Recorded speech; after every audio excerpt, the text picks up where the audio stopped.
ভিতরে যদি কিছু থাকে, পোশাক পরে যদি বাইরে যদি দুটি চরিত্র যদি লোক যদি আসে, তাহলে তো আমাদের কিছু করার নাই। কিছু সন্ত্রাসী দল আমাদেরকে হামলা করছে, পরে আমাদেরকে ছাত্র ভাইয়েরা আর আর্মিরা আমাদেরকে রক্ষা করছে। শিক্ষার্থীদের উপর হামলা করছে, এগুলো মনে করেন যে ইয়ারা ওই চিনি না এগুলা। সচিবালয় এলাকায় রাত ৯টার দিকে শিক্ষার্থীদের সাথে সংঘর্ষ বাধে আনসার সদস্যদের। এতে ধাওয়া পাল্টার এক পর্যায়ে পিছু হটতে বাধ্য হয় আনসার সদস্যরা। এ ঘটনায় আহত হন মেহেদী হাসান। তার শরীরের বিভিন্ন জায়গায় আঘাতের চিহ্ন। তার দাবি, হামলার সময় সরকার পতনের নানা ক্ষোভ ঝেড়ে তাকে আঘাত করা হয়। তাই না বাইর করে আমারে কইতেছে তোরা শেখ হাসিনার নামাইছস, সরকার নামাইছস। সামনে এ সময় সচিবালয়ের সব গেট বন্ধ করে বিক্ষোভ শুরু করেন তারা। তাদের দাবি মেনে নেয়ার আশ্বাস দেয়া হলেও শিক্ষার্থীদের সাথে সংঘাতে জড়ায় আনসাররা। কেন এই সংঘাত, সে প্রশ্নের উত্তর জানতে সচিবালয়ের সামনে থেকে পুলিশের প্রিজন ভ্যানে নিয়ে যাওয়া কজন আনসারের কাছে জানতে চাওয়া হয় কিভাবে হামলার ঘটনা ঘটে। তাদের দাবি, দুষ্কৃতিকারীরা হামলার ঘটনা ঘটিয়েছে যাদেরকে তারা চিনেনি না। হামলায় আহত হয় বৈষম্য বিরোধী ছাত্র আন্দোলনের সমন্বয়ক হাসনাত আবদুল্লাহ সহ অনেক শিক্ষার্থী। এ খবর ছড়িয়ে পড়ার পর রাতে টিএসসি এলাকায় মিছিল নিয়ে আসতে থাকে বিভিন্ন কলেজ, বিশ্ববিদ্যালয়ের শিক্ষার্থীরা। সচিবালয়ে যাই আমরা এটা মীমাংসা করি, কিন্তু এই মুহূর্তে দেখা গেল এক গ্রুপ আমাদের ছাত্র ভাইদের উপর অতর্কিতভাবে হামলা চালাইলো। ছাত্র সমাজের পক্ষ থেকে তাদের সর্বোচ্চ শাস্তি চায়। এ ঘটনার পর দোষীদের গ্রেফতার সহ ৩ দফা দাবি জানায় সমন্বয়করা। মদতদাতাদের খুঁজে বের করার দাবি তাদের।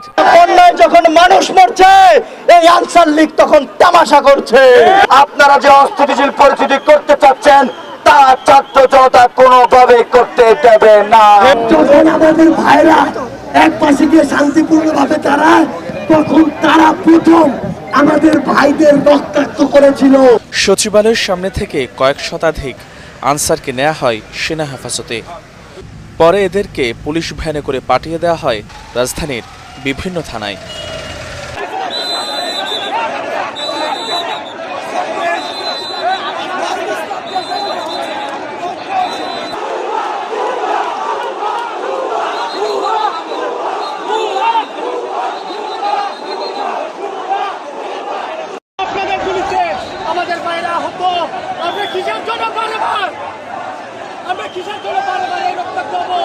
আমরা স্বাধীনতা লাভ করে আমরা স্বাধীন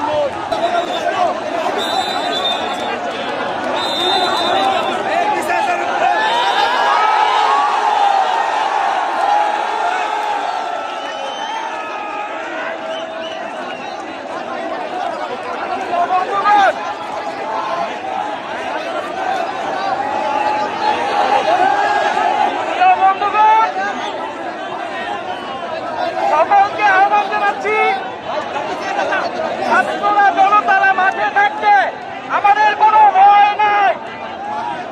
বন্ধুগণ, আমরা আজকে দেখেছি যে এখানে আনসারদের একটি গ্রুপ তারা কিছু দাবি নিয়ে এসেছিল।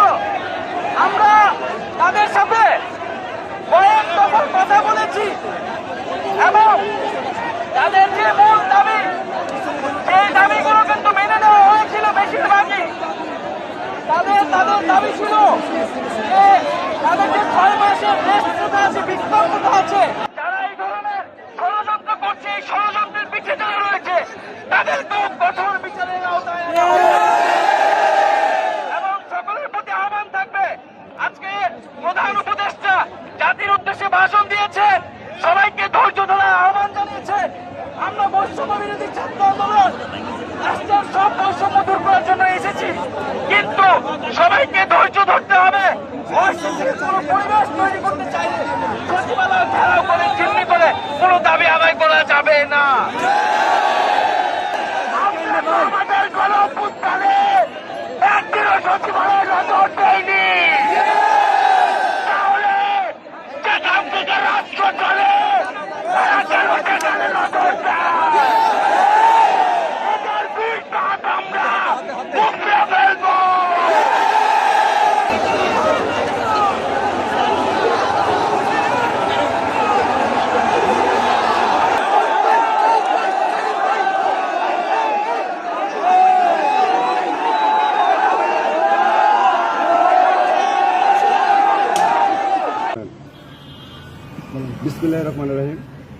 বিসমিল্লাহির রহমানির রহিম। আমি ওয়াদা করছি যে আমাদের সারা বাংলাদেশে প্রায় 1 লাখ আনসার সদস্যদের সমন্বয়ক হয়ে আমরা কাজ করছি। আমাদের ভেতর কোনো আর্থিক লেনদেন এবং লোভ লালসা ভয়ভীতি কোনোটাই নাই। আমরা প্রয়োজনে আমাদের অধিকার রক্ষায় আমাদের সারা বাংলাদেশের সহযোদ্ধাদের অধিকার রক্ষায় প্রয়োজনে আমরা সমন্বয়ক নিজের জীবন দিয়ে কাজ করব।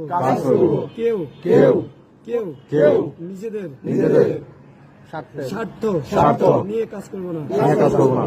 কোন সদস্য যদি নিজেদের স্বার্থ নিয়ে কাজ করে থাকি আখিরাতে যেন আমাদের জাহান্নামে নিক্ষেপ করা হয়। আমিন।